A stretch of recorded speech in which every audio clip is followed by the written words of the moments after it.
pleasure to be here. I'll try to make the thing work.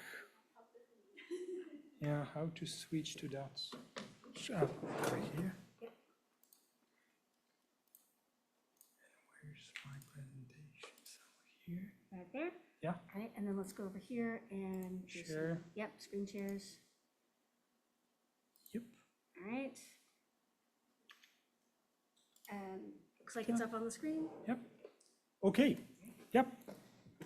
All set. So, hello everyone again, and my talk is going to revolve around text analysis and comparing similarities between texts. And I'm absolutely aware that in this room there are some people that are very, very well aware of what I'm talking about, but there are some newcomers as well. So in a few introductory slides, I'll try to say a few words what this text analysis is about after all. I hope that my co-author is also somewhere here online. He could not be here in person, but should there be any technical, very mathematical question, he'll be also happy to address them. So what is this text analysis? There are different approaches to, or text classification to be specific, different approaches to just say which out of texts you've got in your disposal are more similar one to another, as opposed to some other groups of texts. And you can use it in many different scenarios, such as authorship attribution, or asking if a given text belongs to the class of Shakespeare or maybe to the class of Marlowe with some probability. You can ask the questions about register analysis. Does a highbrow language and a lowbrow language differ? You can ask questions about the literary quality. Is there any difference that could be automatically classified by a computer into lowbrow and highbrow literature? Is there any quantifiable differences between genres that can be classified automatically by the machine? So there are many, many different questions that classification can be used for. And now when we think about classification, when we think about classification, there are two major, well, not problems, but things to tackle. First is, what do we want to analyze? And second is, how do you want to analyze? And when the first is concerned, of course, you might say, well, the text. Okay, that's right. But what out of those texts, right? So how can we operationalize those texts into quantifiable features, as they are usually referred to?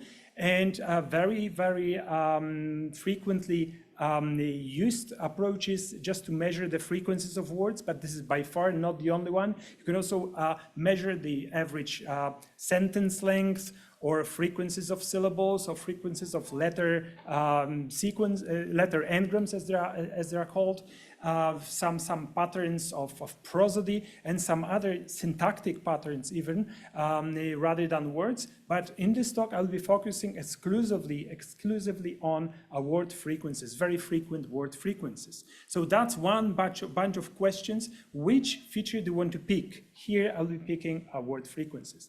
And a second is, what do you want, or how do you want to measure those differences really in mathematical terms? So what kind of operations, mathematical operations, are we going to apply? And here I will be focusing on the so-called distance-based methods. Of course, I'm aware that other methods exist. They might even perform better in some scenarios. But for the sake of simplicity, I will be doing a distance-based methodology as applied to word frequencies.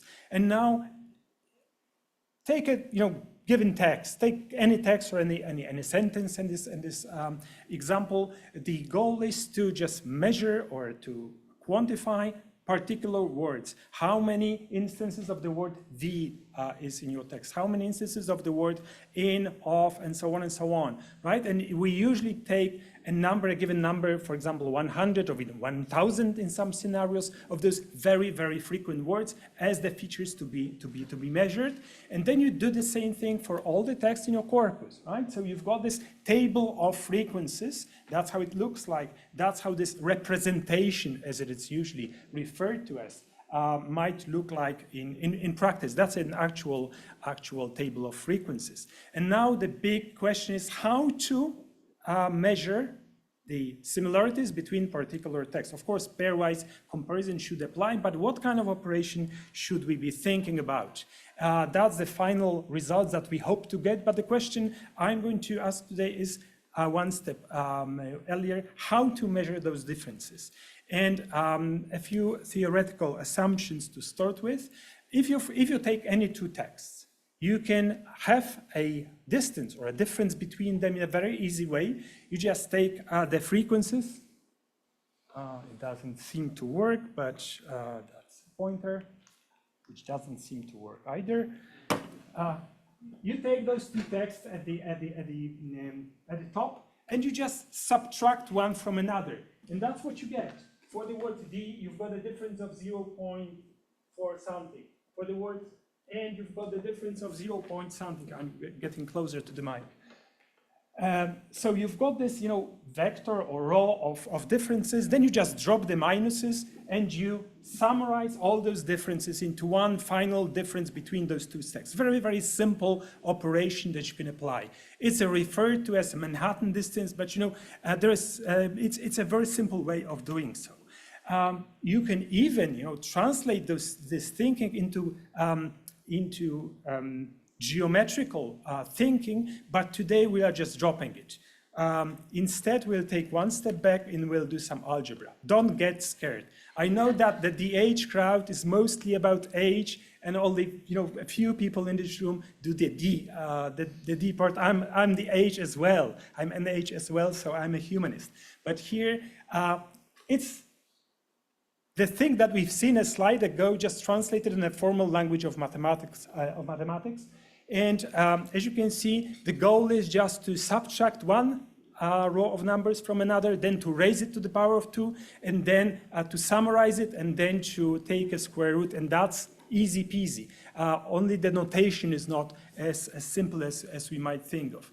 And the very operation that I did a slide ago is the Manhattan distance, as it is referred to as.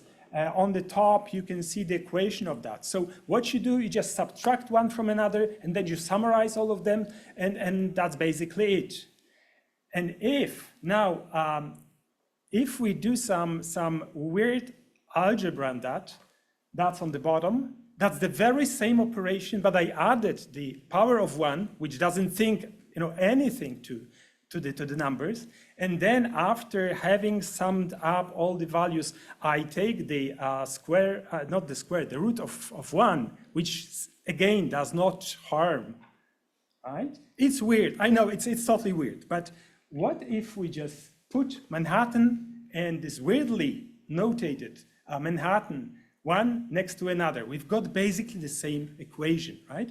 The same equation, the only difference is this degree of the root and the degree of the power. That's the only difference. 1 in the case of Manhattan and 2 in the case of Euclidean. And now some mathematicians, that's the reason why they call them L1 and L2 measures respectively, right? And the goal of this paper today is to explore some other measures that go beyond just L1 and L2, because if we've got the same equation, we can generalize it even further. I just denote the power by the P, and also the degree of the root as a P as well, right? And then we can think of this P as any number that comes to your mind. That's actually quite cool, because we can have an infinite family of possible distances to be applied. Not only that, think of those numbers not as natural numbers, but as real numbers. You can have a distance of L pi, for example, or a distance of L square root of 2, whatever you think, right? You can just extend it to infinity. So you can have an infinite family of very weird distances. And the goal of this paper is to address a question to which extent it affects the classification, the final classification. So this P parameter is a continuum, right? And we can go beyond 1 and 2. That's the two classical solutions. We can go well beyond those two. And also we can go below 1, which is mathematically dangerous an operation. But as you will see, there are some results to be returned. So the research questions that we ask in this paper is how these norms affect the classification, to which extent it is just the question, should I use Manhattan over Euclidean or vice versa? Or maybe I should go beyond those things. Maybe L5 norm or an L infinity norm will be better, right? That's the question we want to ask here. In order to address this question, we designed an experiment, authorship attribution controlled experiment, which means that we know the answer and the computer does not know the answer, right? And we just want to see in how many instances the computer rightly attributes the texts we want it to attribute. And better distances yield better results, and the other way around, worse distances get the signal blurry. So for our experiment, we took 4 different corpora, 2 corpora of 99 novels in English by 33 authors, 3 works per author, and the same for Polish. So we had those 2 bigger corpora, and also a smaller corpus of 8 American Southern authors, Harper Lee, Truman Capote, you've got them listed, William Faulkner, etc., etc. And in the 4th corpus of 26 novels by 5 fantasy authors, J.K. Rowling, Coben, C.S. Lewis, and Tolkien. These were very simple authorship attribution case, so also as you will see, the results are kind of weird, but we'll be there in a minute.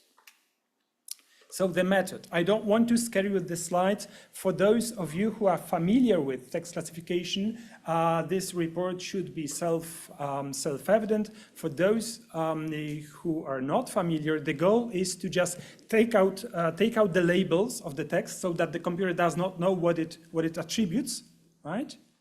So no labels, and we just observe how many instances the computer rightly associate the thing we expect it to associate with the right author. And then this leave one out cross-validation scenario means that we put all the text but one into the training set, we train a model, and then we test this remaining text against the already existing model, and then we swap those texts one at a time. So in fact, we do the same experiment 99 times with one test text to be excluded for a second, right? So that's this leave one out scenario. In each iteration, what we do, we just randomly pick half of the features. So as you could see at the beginning, those features include the frequencies of the, and, of, for, upon, and so on and so on. So in each iteration, we just grab randomly half of those, hoping that on average we will see the final performance in a more, well, objective. I hate the word objective, but in a more reliable way. And the results. That's the results. So what's on the x-axis? That's this p-value that we switch from 1 to 2 and beyond. And here you can see that's the Manhattan distance over here for L1, and that's the Euclidean for L2. I'll be sticking to the mic.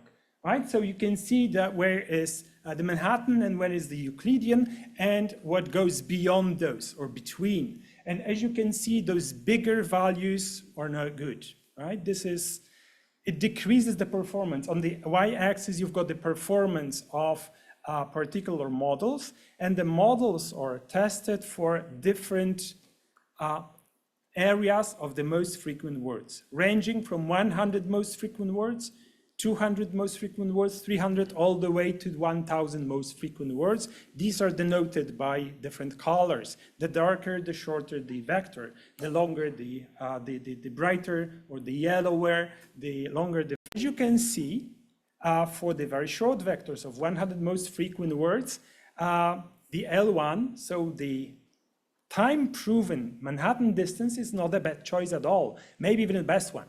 However, if you take the longer vectors of, say, 1,000 most frequent words, then first observation is that Euclidean, which for all of the mathematically inclined people in this room might seem very natural, it's not the best performing one. L1 or Manhattan is just a better choice. Not only that, if you go below 0 with this parameter, which mathematically speaking is a heresy, if you go below that, your final results are even better. When I see it's a heresy, it's because the values below 1 do not satisfy the formal definition of a norm or a distance. But for those of you who use the so-called cosine distance, it also does not satisfy this equation. So we are on the same page here, right? So for longer vectors, it really pays to decrease this L parameter. So to go even lower than the Manhattan standard Manhattan distance does. That's for English. For Polish, basically the same picture, right? For very short vectors of 100 words, most frequent words or so, the L1 norm, which is the Manhattan distance, is again not a bad choice at all. But for longer vectors, you'd better off when taking longer or maybe slower or lower than 1 values of this L parameter, P parameter here, right? Even 0.1, which is very close to 0, yields the better or the best results. The third collection of novels, full-size novels, by Southern authors, the same picture seems to emerge for shorter vectors. Around L1 is the hotspot, whereas for the longer vectors, you'd better off when taking shorter p-values. And also, one should observe here that those longer vectors are at the same time more fragile, more sensitive to tweaking those parameters. So there seems to be a no free lunch rule somewhere here, that if you've got some set of parameters that yield the best results, then they are most vulnerable at the same time. It seems to be a rule emerging from not only this picture, but some other pictures as well. And that's the fourth, it's a failure rather than a success here. It's because this corpus is very simple for the computer to tell apart the authors, and when we tweak those parameters, it gets blurry sometimes or at a certain point. But apart from that, there's nothing really interesting about that picture. We wanted to show it anyway to show how a failure might look like. Right? Okay, 2 conclusions. We've got 2 minutes and 35 seconds left. Conclusions. So it seems from this very simple experiment that lower p generally is a better choice, even if the time-proven Euclidean and Manhattan seems to offer a choice between L1 and L2. It's a better idea, we think, to lower this parameter even further. That's one thing. Which also means by definition that Manhattan is better than Euclidean, right?